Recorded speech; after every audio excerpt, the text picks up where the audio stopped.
now? Perfect.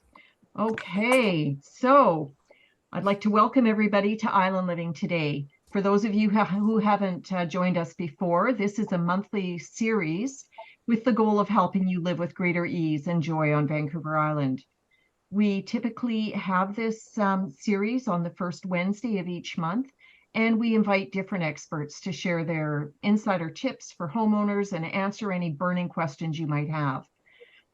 This session, or all the sessions, are made possible by your three hosts tonight.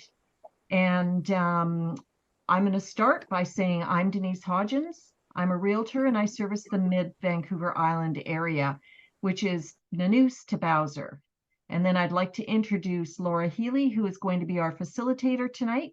Laura, why don't you tell us a bit about yourself?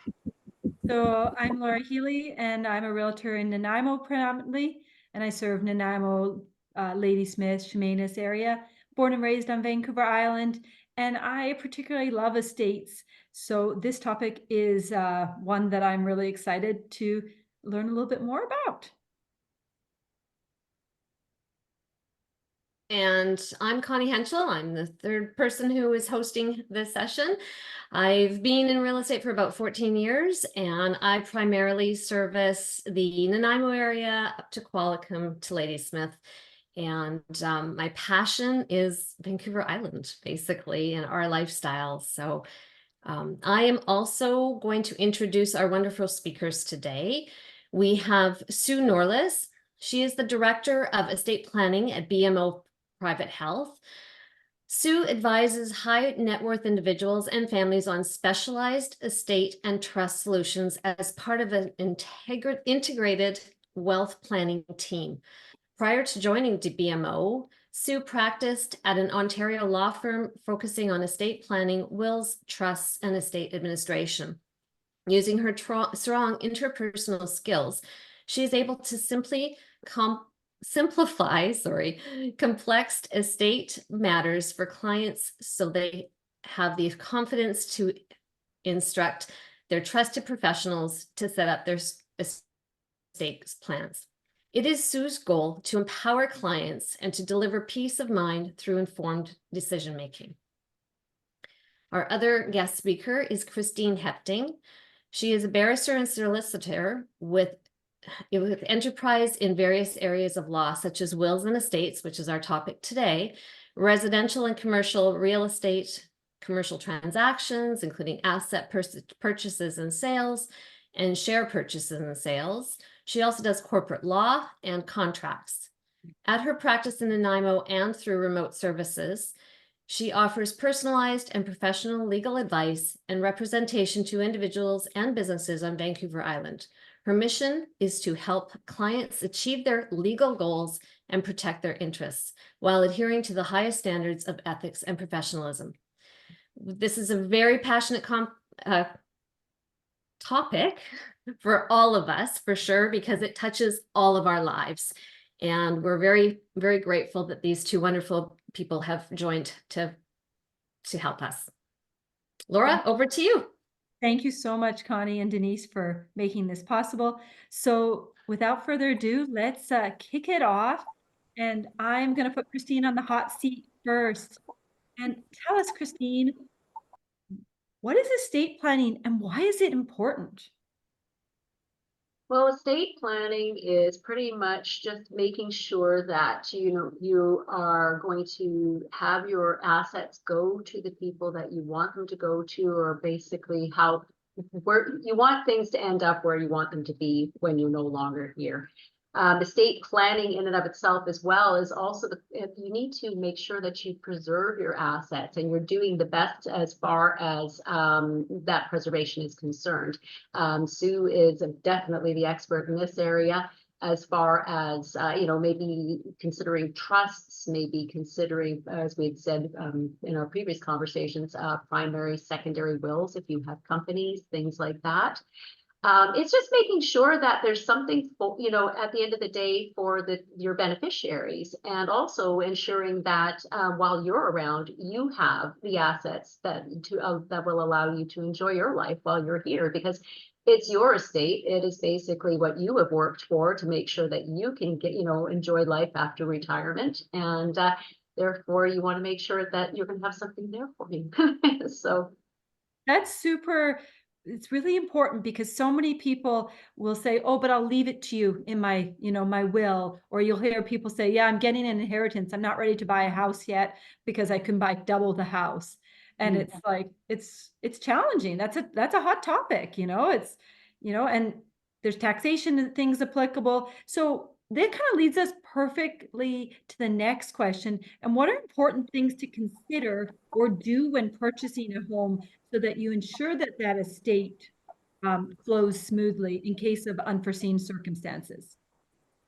well, when you're purchasing your home, I mean, you have to look at your situation, the situation that you're in. Who are you purchasing the home with, right? Are you purchasing it by yourself? Are you purchasing with a spouse? Are you purchasing it with a common law spouse, married spouse? Are you purchasing it with somebody who has children from another family? There's a lot of things that you want to consider. If you're a first-time home buyer, are you purchasing something that's within your means? We recently had interest rates that were extremely low, and we had a lot of people jumping into things that were quite expensive. So, in order to preserve your estate in the future, you want to make sure that you're able to afford what it is that you're going to be purchasing. But as mentioned, you also want to consider who it is that you're actually getting into this investment with. This is one of the biggest investments that you're going to make is purchasing a home, right? So you need to make sure that you're getting into it with the right person. So if it's if you're married to that person, well, the law looks at you as married, simple as that. If you're common law, well, that's if you're together for 2 years or more living in a marriage-like relationship. The law also looks at you as being married, but if you, like I said, if you have a joint family or something along those lines, there's different things you want to consider. If you are common law, yes, under the law, you're considered spouses, okay?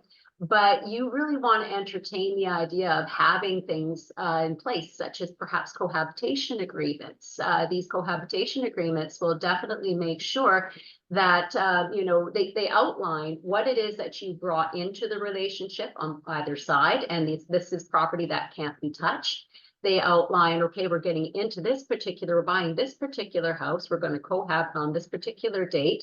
Anything that we accumulate jointly after that, well, we decide then if this is going to be a joint asset or not. And the law might say something a little bit different on that.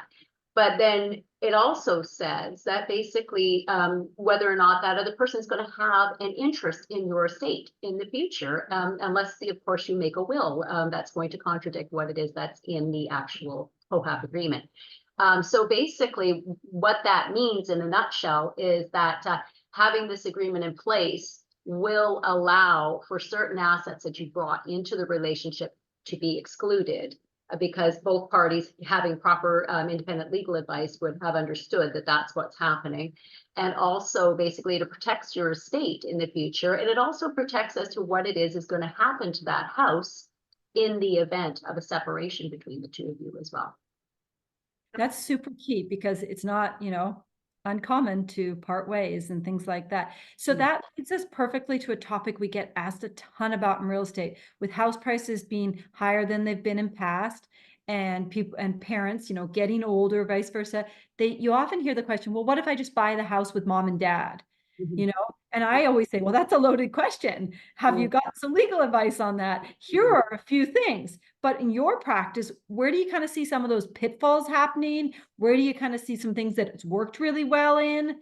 What are kind of some basic steps they should take before they go down that path and write an offer with one of these fantastic realtors on the call? Well, yeah, there's a lot of younger people that are having a hard time getting into the market, and mom and dad are usually the ones that are helping them get in. There's also situations where, the parents are older and they go in on a house with their younger children, the child and the spouse. And in either situation, you just want to, it's a good thing to do, but at the same time, you want to be very aware of what it is that what the parties actually intended at the outset.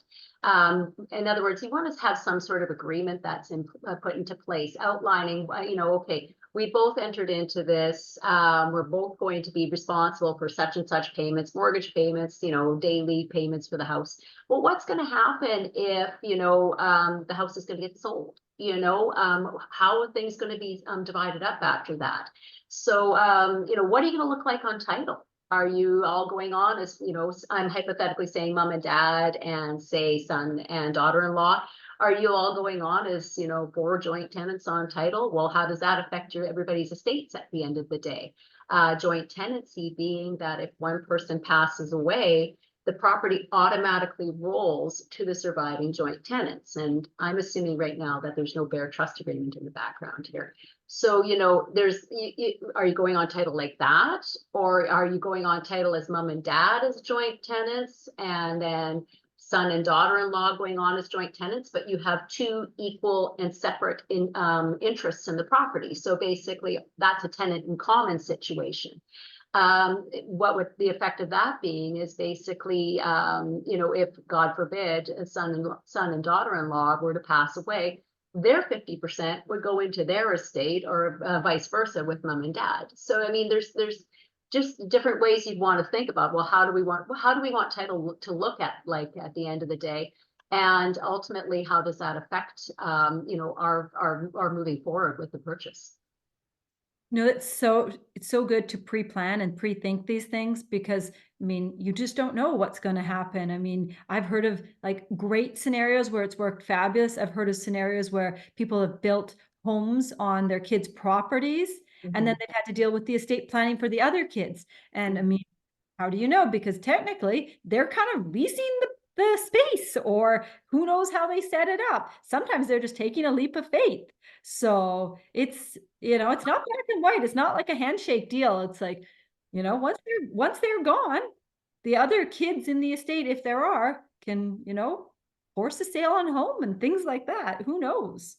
Yeah, there's other things you want to think about as well. If you're bringing kids on title, you want to make sure that that relationship between the kids is, if it's a son and daughter-in-law, so to speak, that it's solid. You want to make sure that, do either one of those children have a job, have their own company or something like that, they're doing something that could attract liability, just by the nature of what it is that they're doing. Because, when it comes to liability or being sued, things can get registered against title as to their interest on the property. So you want to keep these things in mind as well, right? So there's quite a few things you want to think about before jumping in. So. Super key. Thank you. Sue, next up to you. We're going to put you in the hot spot for a moment. Sure.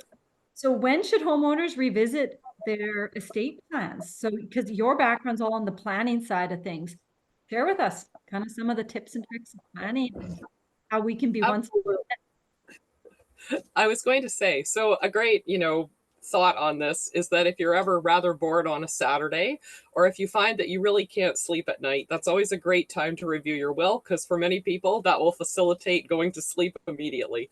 But more seriously, my recommendation to clients is to get it out and look at it, reread it over every 3 years, make sure you still remember where you have the original.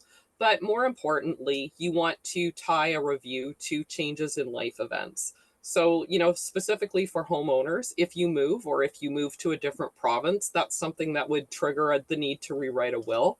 If you acquire something like a family property or a cottage, that may be something that you want to deal with very specifically in your estate plan. But then there's the other just general life events as well that people should consider. Marriage being one. Oftentimes it is the birth of a child or the birth of the first grandchild that makes people review their will. I've seen lots of parents that left everything to the 3 kids, but there was no gift over provision for the next generation of grandchildren. So that's a really common factor. Adoption of a child is another one. Many times too, people's executors may age out of the job or pass away before them. So that's another triggering point to review your powers of attorney for property or your will. Because again, if you become incapable, you need to make sure that there's somebody that would also be able to potentially facilitate, again, the sale of a home on your behalf. So many, many reasons, even inheriting, that's another great reason. So whenever I think there is a change in your circumstances or a significant change in your wealth, those are 2 really great triggers to review your will. And like I said at the beginning, if you ever can't sleep, it's a great cure for insomnia. That's so fantastic. I think a lot of us probably on the call may not even have accurate wills. But one of the things you were talking about on our prep call was talking about an asset list. Tell us a little bit Yeah. about what an asset list is. And I mean, I know today, if something was to happen to me, even though my parents are fairly savvy and they kind of know like where I bank and what I do, they know some ins and outs, they would still have a bit of a wild goose chase. And they'd have to piece it together with the people that are important in my life. Hopefully they were listening to all the random things I shared with them, that. Yes, So yeah. absolutely. Sure. So please know that when I talk about an asset list, if you like Excel and you like spreadsheets, you could certainly do this on the computer. And equally, if you are more like my mom, who will do anything to avoid the computer, this can be done very nicely on a sheet of paper. But one thing that is extremely helpful to your executor if you die, or to your power of attorney if you become incapable, is to have a list of actually what you own, what's yours, what's joint maybe with your spouse, what you might hold with a child or someone else, or something that is also joint between you and your spouse. So going through the exercise, I usually counsel clients to organize it in a specific way because this is how it makes good sense.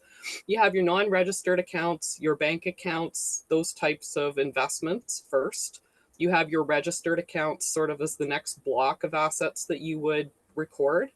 You would have your real estate as another area, and life insurance policies, things of that nature. And unfortunately, we also can't discount what debts you might have. So sometimes that's credit card debt, sometimes that's a mortgage.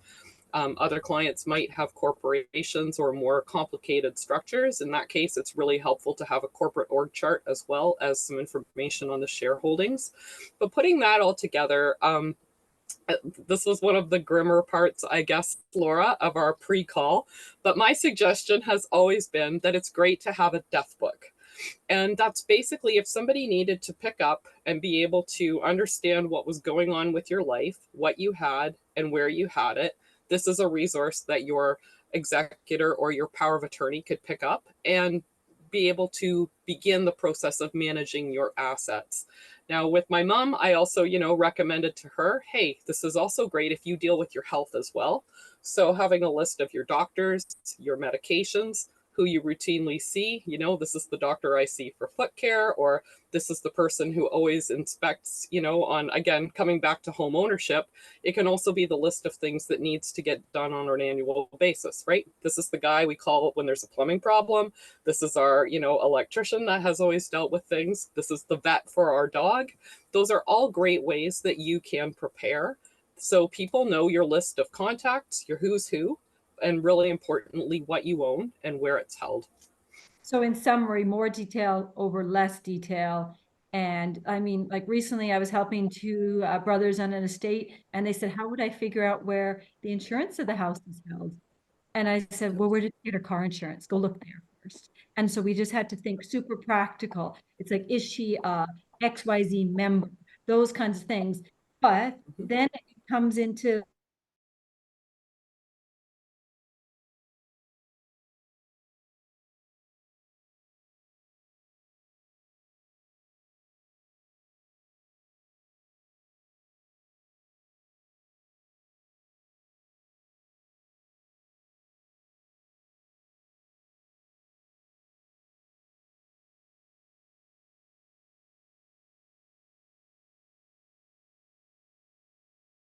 I think we're back on. One of the other things I would totally like to touch on is, where do you see some of the pitfalls? And can you explain to the people listening to this call, what's the difference between a power of attorney and an executor? Because I think sometimes that gets missed. Absolutely. So timing is everything. So your will speaks from the moment of death. And in your will, you will appoint an executor and an estate trustee. And 99% of the time, those two people will, those two roles are fulfilled by the same person. That's a little bit more of a discussion that we don't need to have, but typically whoever your executor is will go on to also be the trustee of the estate and oversee those assets. They only get called on to act at the point that you have in fact left the planet and you are no longer alive. A power of attorney is entirely different. That speaks up to the moment of death. Most clients prepare something called an enduring power of attorney. So that is one that survives incapacity. Although sometimes when I'm reviewing documents for clients, I also do see the more general power of attorney. And it's a really important distinction because that does not survive a finding of incapacity. So arguably when you need it the most, that one will not respond. But your power of attorney is the person who will make decisions for you when you are no longer capable of doing so, or depending on how the document is prepared, it might also allow for something intervention before a complete finding of incapacity. So many times people realize, or their loved ones realize, they need some help managing their financial affairs. And that's often the point at which someone will step in to begin to act. So if someone was looking at a power of attorney, how would they know what type they have? So oftentimes, if you're lucky, it might be in the title. If it says enduring power of attorney, you probably have an enduring power of attorney. Hey. If you see words in there that says something about this survives a finding of incapacity, you probably have an enduring power of attorney. If you see no words about incapacity, you might want to call your lawyer. That sounds absolutely fantastic. Okay, so back to one of the other lawyers on this call. What are some common options for naming an executor? Christine, take it away. Well, usually what people will do is if they're spouses, they appoint each other in the first instance. So basically, your will would be you appoint each other as the executor, the estate rolls over to the surviving spouse, and it all stops there, so to speak. If your spouse is unwilling or unable to act, if something occurs, basically you can appoint another family member. You can appoint a close friend who is, who knows you, who knows your beliefs and values, who you can trust, basically. You can appoint professionals to be your executor and trustee. Professionals being lawyers and other accountants or trust companies. Most banks have trust companies that are attached to them as well. And those trust companies are very good when it comes to being executors and trustees of your will. They can also actually act as powers of attorney for you as well. Some of them do. So those are various suggestions for executors. So if someone didn't have someone to place as an executor, what would be the benefits of having a lawyer such as yourself be the executor of a will?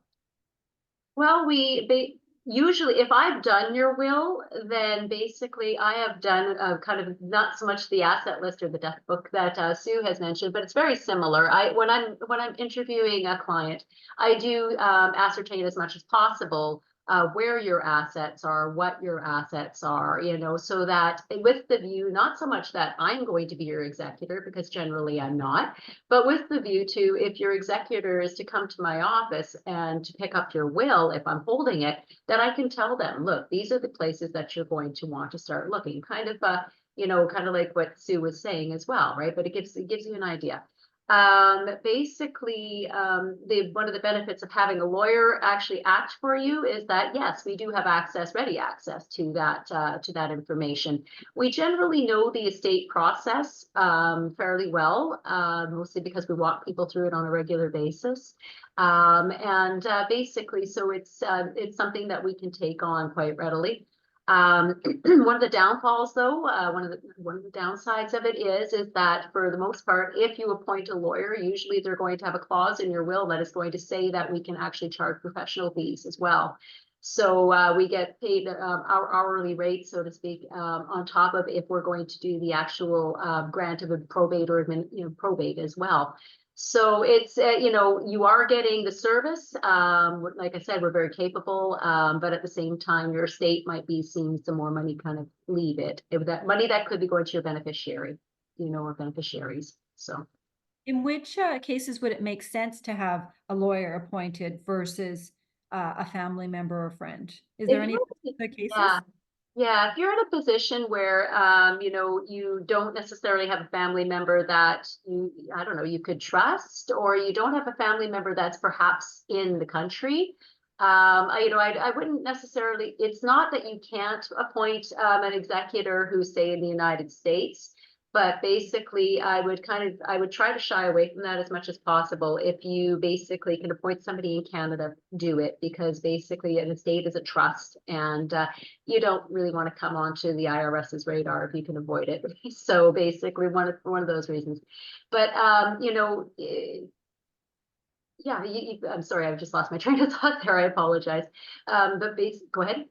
No, it's super good, because I just think of, like, you know, so like that we have a higher number of people that are no longer legally married in this country and things like that.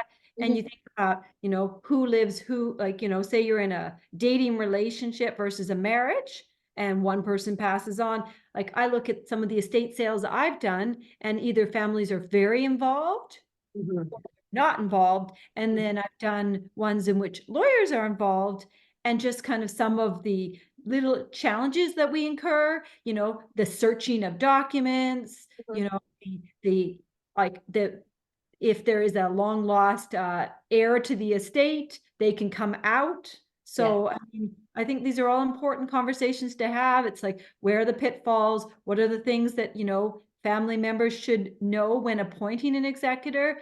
I know we've got another few questions about it, but I mean, talk to us about the risk, the liability of being an executor, the good and the bad. You know, I mean, I think you're a daughter, and you're basically automatically your mother or your father's executor. Maybe you're the only child. Yeah. Well, one of the downfalls of being the executor is, first off, being an executor is a job. You're giving that person a job for easily a year. So basically, if they're already working, they have that extra work on top of them, on top of their shoulders. Being an executor basically they have to treat all beneficiaries with an even hand. So if you are appointing a family member, who is also a beneficiary, and there are other beneficiaries within named in the will, that might be a difficult thing for them to do. They have to do it. They don't have a choice. But then it could create animosity within the family. Not that I'm saying not to appoint a child if they're a beneficiary and have other children who are, but just to be aware that that's something that could happen. Executors as well are responsible for payment of any expenses that come up. So if you haven't, you know, and most people haven't, but if you haven't, you know, opened an account, a bank account, maybe gone jointly on that account with one of your children who is perhaps the executor of your estate, and that account is to be used pretty much, you know, you're stipulating that this is to be used for, you know, payment of probate fees or estate fees, then that executor is going to be responsible for paying out of pocket probate fees and, you know, for the funeral costs and what have you. And that does end up adding up. Probate fees are 1.4% of the gross aggregate value of the estate. So that if your estate, you know, it's 800,000, that's going to add up in a hurry, right? So, you know, you're putting your executor in a position where they're going to have to get that money somehow. They can get reimbursed for it from the estate, but that may not come for a period of time. So. Well, and recently I've been asked, you know, to do evaluations on homes before they file the probate. And the estates have said, you know, it's okay. You can make sure that the value might not sell that quickly. So then, but then you start thinking, that's because they're worried about potential capital gains on that estate potentially. And so, you know, it's their subtle way of saying, make sure that I kind of sell that estate for maybe a loss from what the number I registered it at, you know, without directly saying that's what they're hoping to do. But in reality, that's a factor. It's like, what's it worth today? What if the market changes in 6 months by the time we're ready? Because I mean, what's the average time right now in Nanaimo to It really depends on how simple the estate is or how complex it is. I've seen some estates go through, you know, once we've applied for probate, filed with the courts, some of them have turned around in 3 months. Other ones take 6 months, other ones take, you know, a year. It's quite a while, right? Usually about 6 months. It takes a while to get everything together as far as gathering assets and gathering information to file for probate with the courts in the first place. Getting information from banks and what have you can be a little bit, it can take some time. So, you know, you're looking at a period of time there, right? So, super good to know, because if you own a place that has a strata fee, or if property taxes are due, or, you know, say that the person that you appoint as an executor doesn't have that access to liquid cash, you know, Exactly. then you kind of put them in a bit of a pinch and they have to figure out some things. And I mean, I know that there's certain things that the bank will pay out, but that's not always a guarantee. No, yeah, there's a lot of times if there's money in the account for the person who's passed away, a lot of times if you take the actual bill from the funeral home for whatever services were actually provided, if you take the bill to the bank, many times they'll reimburse the executor or they'll pay for it, I should say. But they're slower to actually reimburse an executor for funeral costs than to just pay the funeral costs. And so it's the same thing with the probate fees. That leads us perfectly into the next question for Sue. What are some common things we miss in the estate planning process?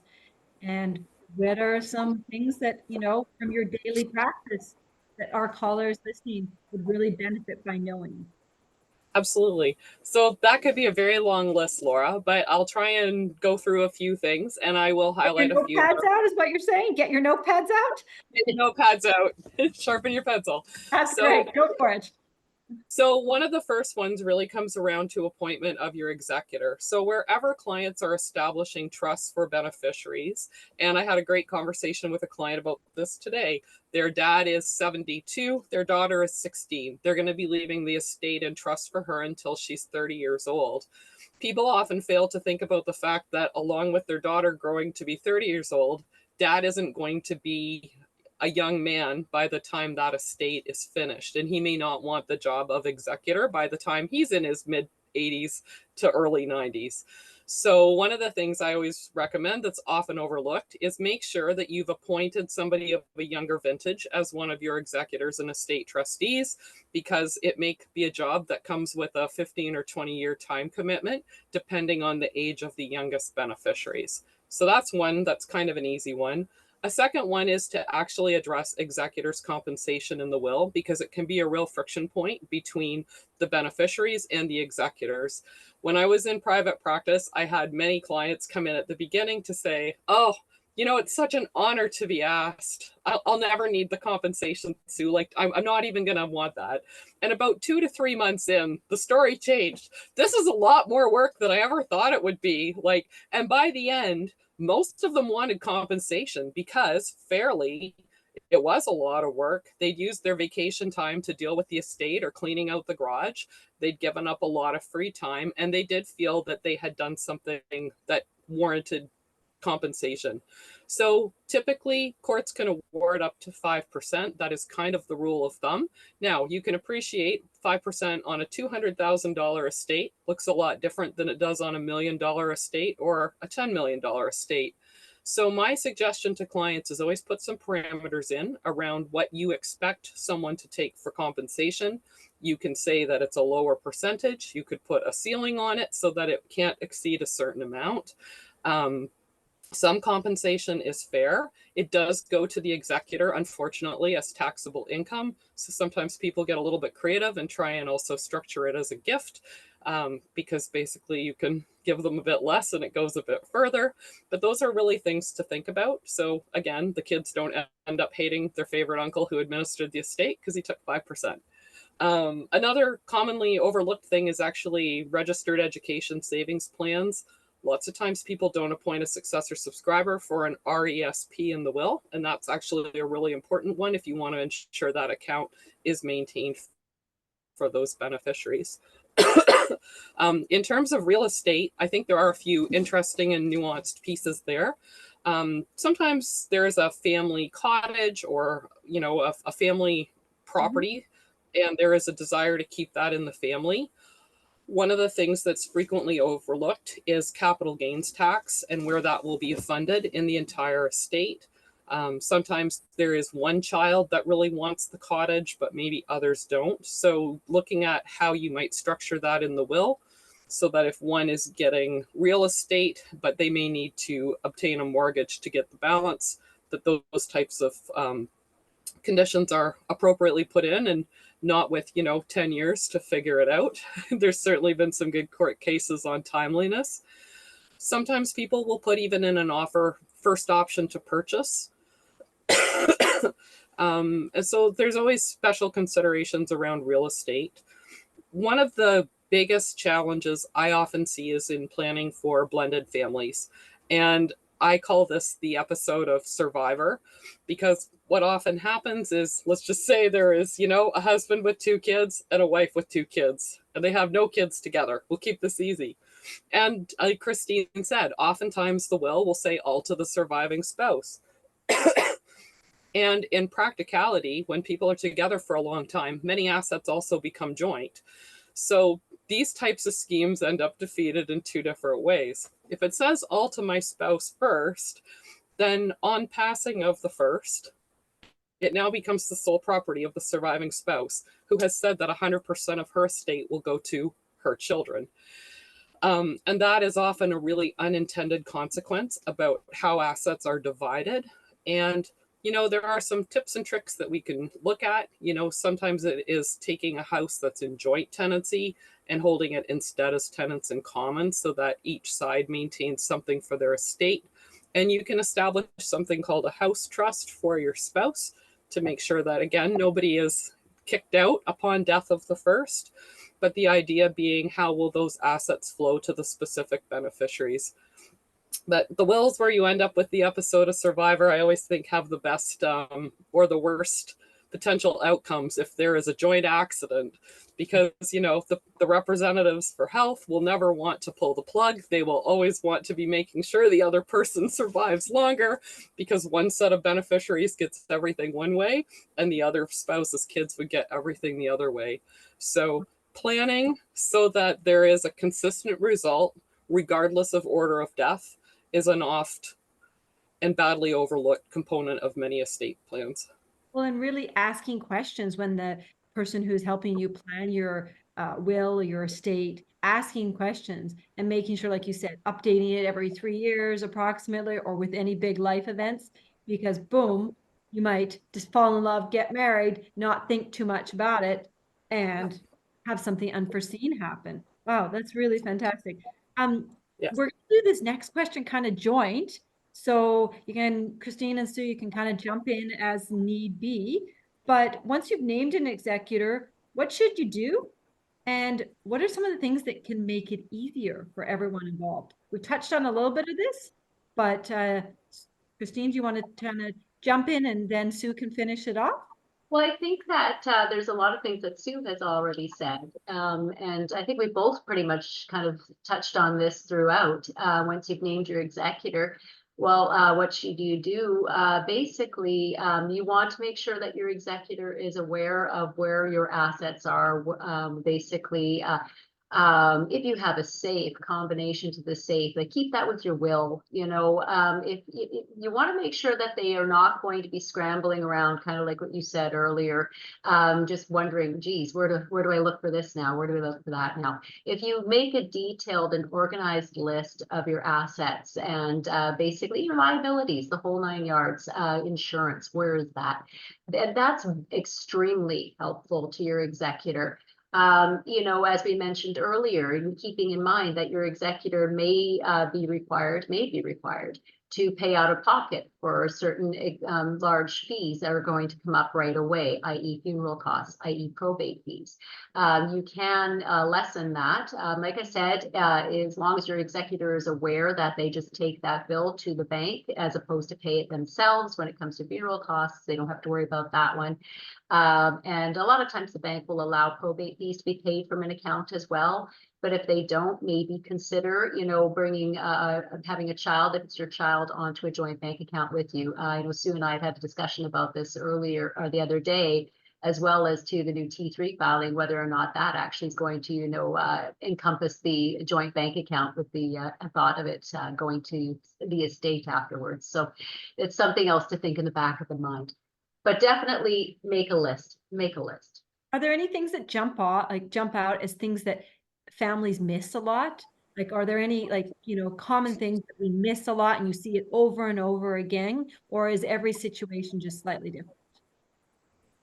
From my experience with my estate work, it seems to me that you get some people that are quite savvy when it comes to being an executor, or they were the power of attorney before they were the executor. So it makes it a lot easier for them.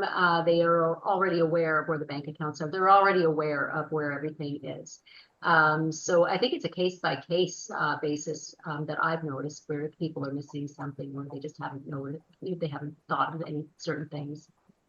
What about you, Sue?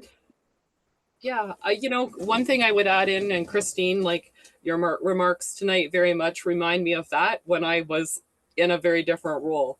But some clients really try to go it alone. They get the copy of the will, they leave the lawyer's office, and they're like, oh, I'm the executor. I can figure this all out on my own. What I found in private practice, and I suspect, Christine, from your comments tonight, it's very much the way you operate.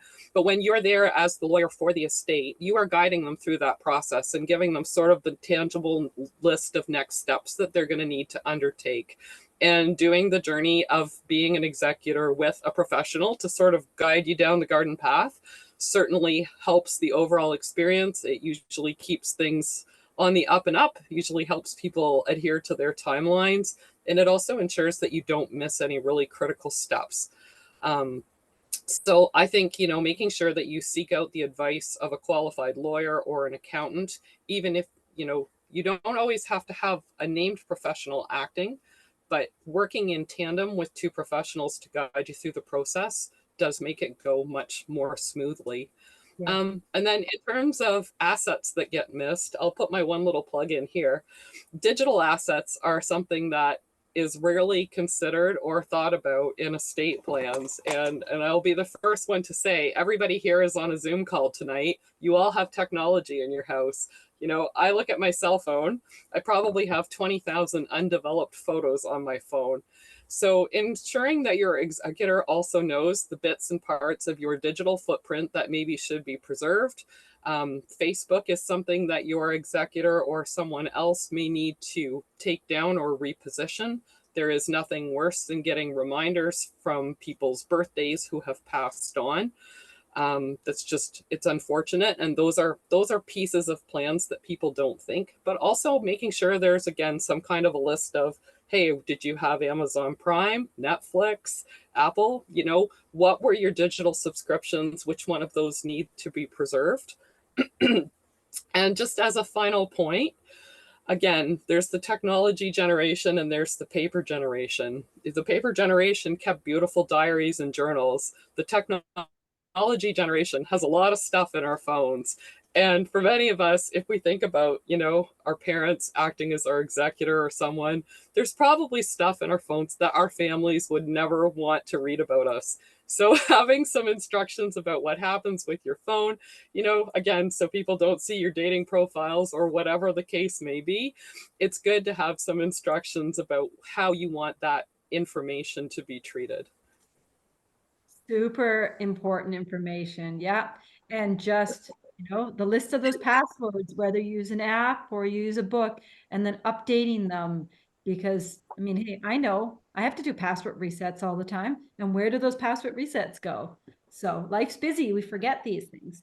We're going to switch now to the Q&A part. So feel free to put your questions in the chat and we'll go from there. But we're super excited. We've had a great turnout on this call, and we can't thank both Christine and Sue enough for giving your time because we know it's super valuable. So thank you again, and let's hit it off with some questions if there's any questions from the group. And you don't have to put them in the chat. Like, feel free to unmute and speak up. Yeah, that was so interesting. I just want to say that I learned a lot today. That was amazing. Thank you. Denise, you should share your story about when you purchased your house. That was, we have some hands up, so I'll wait. Okay. Jessica, go ahead. Yes, thank you so much, Laura, for including me on this. Very interested. I have a question. I had advice to be able to put corporations as any property or any companies, but I've also heard people say that I should be having a separate will for the companies. Do you have any insight on that? Yeah, Sue, I can start if you'd like. Yeah, sure. Okay, Sure. I think we're in agreement on this. Oh, good. Yeah, so basically, there are things called primary and secondary wills. Basically, the shares of a privately held corporation are not required to go through probate. So what the whole idea of doing the primary and secondary will is your primary will deal with your personal assets, your real estate, anything that's not in trust or anything that is not held by the corporation. And your secondary will deals with the shares of the corporation or any form that those shares may take in the future, or any other thing that you might have in that corporation, shareholders loans, things like that. So basically, what that secondary will is doing is it effectively cutting that company out. It's cutting it out of the probate process. And what that does is it allows you, you don't pay the 1.4% probate fees on the value of those shares. Now, if you have a really successful corporation, or a fairly successful corporation, those shares are going to have some value to them. So, you don't want to have to pay the 1.4% on them, and you want to be able to just transition those shares whatever it is that you want them to go to with relative ease, actually. Fantastic. Thank you, Christine. Awesome. Jessica, Thank you. all the questions. No, that was excellent, because I've heard both conflicting, and I love this type of forum, because normally, you're asking a question and it's up to that particular person to be an expert in that particular field, and not everyone is focused on everything. So thank you very much. Yep. And The one Denise? catch around it, Jessica, sorry, is also, though, you typically will need a separate executor for the primary will and a different executor for the secondary will. Yes. So as long as you have two people that you trust, that's always a factor for families. When I practiced in Ontario, remarkably, you could have the same executor for both the primary and the secondary will, which made that a very easy process. That's one way that BC is a little bit different, but it's a strategy that can work very well and also really maintain privacy, because those corporate assets don't get included in your probate list that get filed at the courthouse. I didn't know that. That's very cool. Yeah. Our next question is Denise McVicker. Denise? Hi. I was just wondering what you thought about having two executors for your will. We have 4 daughters, and we have one daughter in Ontario that we were going to choose, but then we wanted someone in BC. We have another daughter in BC, and so we decided just to have the 2 of them, because we felt we had to have someone in this province, but I'm not sure. What do you think about that? Well, when you're appointing an executor, your estate is here in BC. So logistically, to have your executor in the same province as you, it helps your executor a lot. Yes. You can have 2 executors. There isn't an issue with that, just as long as that they're going to be. They're not going to have an issue with making decisions unanimously, especially when it comes to things like real estate and what have you. That has to be unanimous. Yeah. There may be, with your daughter in Ontario, she would have to be a part of the whole process. You can have one that is actually doing the, most of the work, but the other one has to be a part of this process as well. But you can, when you file for probate, if one of the executors you can have one executor swearing all of the documents, whereas the other one basically is a co-executor, right? Yes. Now, my thoughts, have you done your will? And this is what it looks like now? Yes. Yeah, so basically, Yeah. I don't really see an issue, except for the fact that, you do have one that is in Ontario, and logistically it might be a little bit different for her, but as long as you've got one in BC, you should be fine. Okay. All right. Thank you. That's where we talked about the executor and having a spending account, because, that daughter from Ontario has to get to BC. Yes. That's where the estate needs to think kind of, hey, what are the logistics behind this? Exactly. Yeah. All of those things. I mean, I look back at the estates that I've helped on, and, things that often go over missed are, wow, okay, I need to figure out where to put my parents' items they don't want. And sometimes that bill can be $1,500. Sometimes that bill can be $5,000. So it's like, and it's about just all the simple process. Like, it's like the more communication and planning that happens in advance, the smoother the process works. Smoother, so I think it's great that everyone's on the call asking questions. This is a a topic that every scenario is slightly different for. Yep. And maybe if I can also just add, when you do have a child that's out of jurisdiction, including some language in your will or your power of attorney that it's your wish that your funds or the estate also be used to fund reasonable travel expenses, again, is one of those clauses that, yes, in common sense, it doesn't need to be there, but it can help avoid a dispute with the other kids because it shows that you turned your mind to it specifically. And let's be honest, when someone dies, you don't have the luxury of shopping for like a discounted flight. When it's time to get on the plane, you got to get on the plane, and it can be substantially more expensive than if you can book 5 weeks out. Yeah. That's a good point. Thanks. Yeah, thanks, Sue. That's a great point. Do we have any other questions before we wrap it up for the evening? We've got a few more minutes. Denise, do you want to share about what happened when you purchased the house you did? Because I thought that was really unique. And then Sure, yeah. what happened So when we purchased our home, the fellow who owned it had passed away, oh, jeepers, probably about 30 years previous. And he had put together a life estate for his girlfriend. And his girlfriend just lived in the house, and she lived to be like 103 years old. And meanwhile, his kids grew up, had grandkids, had great grandkids, and they were still waiting for the estate to be settled because she was still living in the house.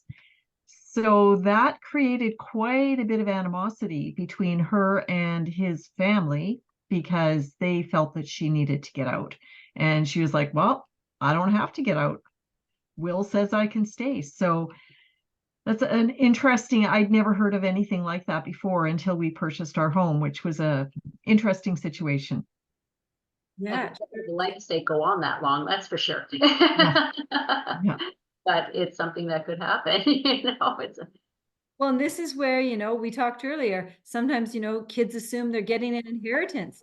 Oh, perfect, something's happened, or someone assumes they're getting an inheritance, but it's not always black and white, Don't know if that estate or will's going to be, someone's going to say, put a claim against it.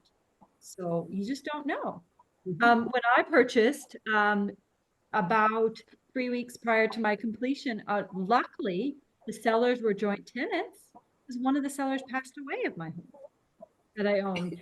And I was issued a letter from the lawyer informing me this had happened, but don't worry, everything is on track. And I felt really bad for the seller, the one that was surviving, because she was there cleaning up this tenant's mess of the home, of their joint investment property. yeah. So, but it went smoothly because they were joint tenants when the case, but I mean, you just don't know, right? You know, Laura, you actually raised one other really interesting point. And so often couples will come in and say, oh, we own the house, but memories are not always perfect. It can be very worthwhile to have your lawyer double check to make sure that you are in fact joint tenants on the property. And one other small point as well, and my dad is someone who immigrated to Canada from Holland, and he had his Dutch name, and then he had his sort of Canadianized version of his name.